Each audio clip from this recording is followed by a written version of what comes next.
Shalom. Call halal Yahweh Bashem Awashai Bashem Bakakwadash. Double honors to the apostles, double honors unto the elder bishops. Salutations to all my fellow laborers doing this work in truth and sincerity, risking their lives and their freedom to do so now more so than ever. To the scattered elect that are scattered among the heathen nations that look like the heathen nations. And to the Akwath that are listening and learning to you, I say Shalom. This is your brother Malcolm from the branch of the Great Millstone. And I regret that I didn't act quickly on the video that I had in my phone. They since removed it off TikTok, and basically it was a video about it was a young sister of the Northern Kingdom, of the Southern Kingdom, Salakia, pretty brown young sister, who brought out the evidence of this research that was done with cherry blossoms and rats, and that these what they did was in this experiment, they would show these rats, introduce these rats to these cherry blossoms, and every time they came around the cherry blossoms, they would shock the rats. All right, so then once they took the shock treatment away, the rats would still freak out and visually panic every time that they saw the cherry blossoms.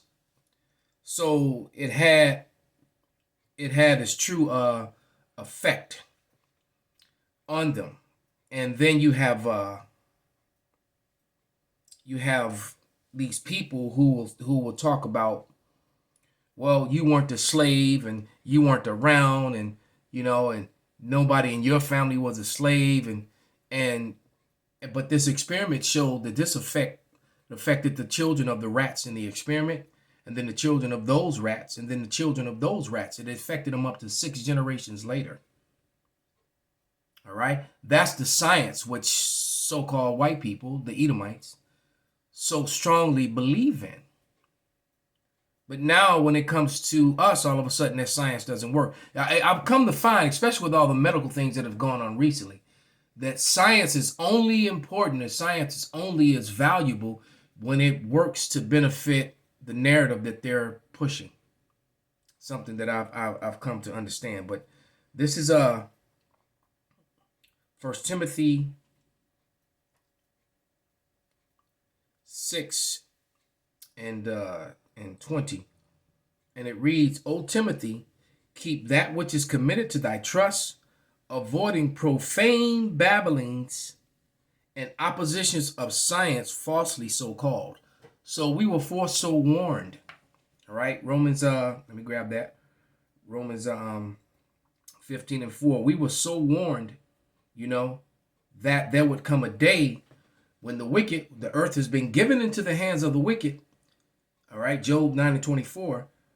That there will come a day and time in prophecy when science will be used as a weapon, and not real science, but science falsely so called, pseudoscience. And that's done a lot these days, a whole lot. Billions of dollars are made off pseudoscience. But this is Romans 15 and 4. Whatsoever things were written aforetime were written for our learning, that we through patience and comfort of Scripture might have hope.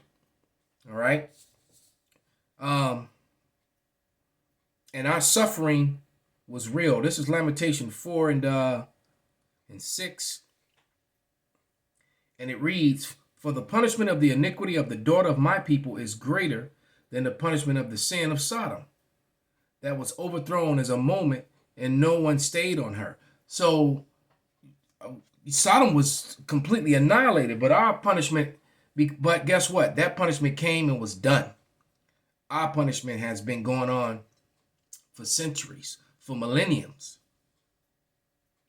All right? The Lord is long suffering, but vengeance is going to be his. As a matter of fact, let me play a couple quick inserts, some videos that are still up before they delete those. And we'll play this this poem that this young brother did. I don't know who the author is, but nevertheless, let's let it play. We pledge allegiance It's called Changes Starts With You. All right. So this is a young Jake with a backpack on stage in front of a microphone. Probably was an open mic or school or something, but here we go. To your flag of the United States of America. All right, let's just start that again. Here we go. Hold on.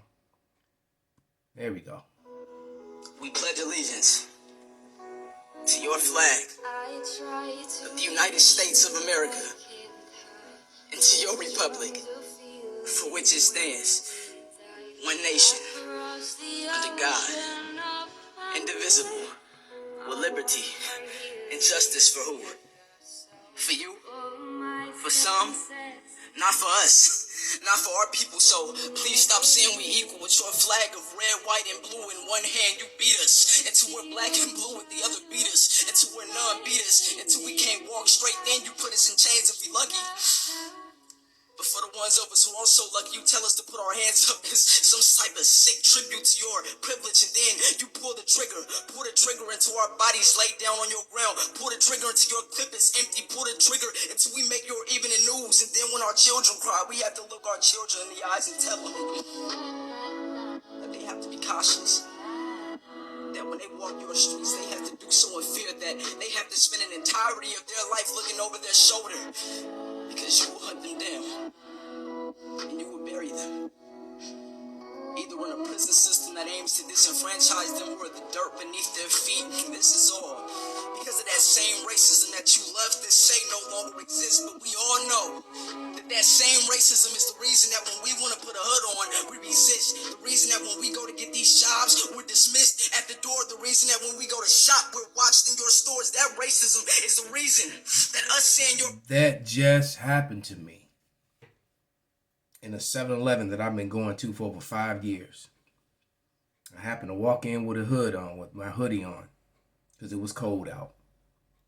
Going to back to make my tea.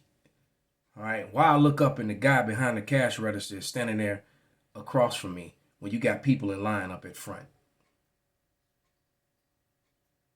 There was nothing in that store that I couldn't have bought 5 times over. But I do plan to confront him next time I see him. Then when he looked and saw it was me, when he looked in my face, he kind of like tried to skirt away like he wasn't doing what he was doing. But I'm going to let him know about it next time I see him. All right? Just so I can tell him I will no longer be patron in his store. There's another 7-Eleven about a half a mile down the road. And it's got some attractive Ephraimite sisters in it. I'd rather go there anyway. So, but nevertheless, that's something that we still face. This is Lamentations, 4th chapter. Let's jump up to verse 17, and it reads, "As for us, our eyes are yet failed for our vain help. In our watching, we have watched for a nation that could not save us. They hunt our steps." Did the young man not say they hunt us? All right. "That we cannot go in our streets. Our end is near, our days are fulfilled, for our end is come. Our persecutors are swifter than eagles of the heavens. They pursue upon us as upon the mountains. They laid wait for us in the wilderness." And so they set traps, man. And they send our people off to jail unrighteously. There's an economy made out of railroading our people into the prison system. This is Isaiah 42:22, and this is a prophecy, because we're always talking about prophecy. This is a prophecy that will befall the Israelites, that they will be hidden away in prison houses. They will be locked away in prison houses. All right. There's no Finkelstein, Stearns, Stones, and Steins and Epsteins filling up the prisons. It's just not. As a matter of fact, they're the ones that own a lot of the prisons, the privately owned prisons, and have stock in them. All right? They get paid every time one of you go to jail. This is Isaiah 42:22.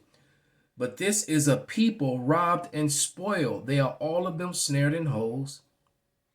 They are hid in prison houses. They are for a prey, and none delivereth for a spoil, and none saith restore. You got so many people that went to jail simply because they had a public defender, all right, that actually is a friend of the courts and everybody in the courtroom anyway. All right, because Jake can afford to, and in most cases, the expensive fees that it takes for to have a lawyer to speak well-spoke legalese in your defense, to get you a lighter sentence or no sentence at all. Jake can afford that type of representation in most cases, and a lot of them just get railroaded to jail. Why? Because of unrighteous decrees and treachery. Which brings to mind, stand in Isaiah. Let's go to verse 33. 33:1. And it reads, woe to the people that spoilest, and thou wast not spoiled, that dealest treacherously, and they dealt not treacherously with thee. Then when thou shalt cease to spoil, thou shalt be spoiled. And when thou shalt make an end to deal treacherously, they shall deal treacherously with thee. And this prophecy is a prophecy that they fear. They extra fear this prophecy. Because in the end, this is what is going to happen. Revelation 13:10, Isaiah 14:2 has to happen. All right, because right now we're in Ezekiel 37:38. The awakening of the Israelites has happened. And the elites are very well aware of that. And now the hooks have been put in the nose of Gog and Magog. For those of you who may be new or may not know, that is referring to the people that live in the land of Russia, who are Edomites as well.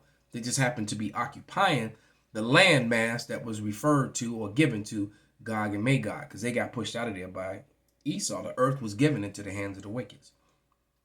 All right, so all the names of those places over there, well, they were named those names by Edomites, not by the family or the people, the stock of Gog and Magog. Let me go back and play another video that was on a lot like in the same channel. This was sent to me by one of my subscribers, beloved brother Jason Morales. Shalom, brother. That brother sends me a lot of good stuff on TikTok, and I'll use some of this information for edification to the body. But here we go. This is one of the darkest things I've ever read in history, and it's about Columbus meeting the natives. In his letters, he writes, they are very simple and honest and exceedingly liberal with all they have, none of them refusing anything he may possess when he is asked for it. They exhibit great love towards all others in preference to themselves.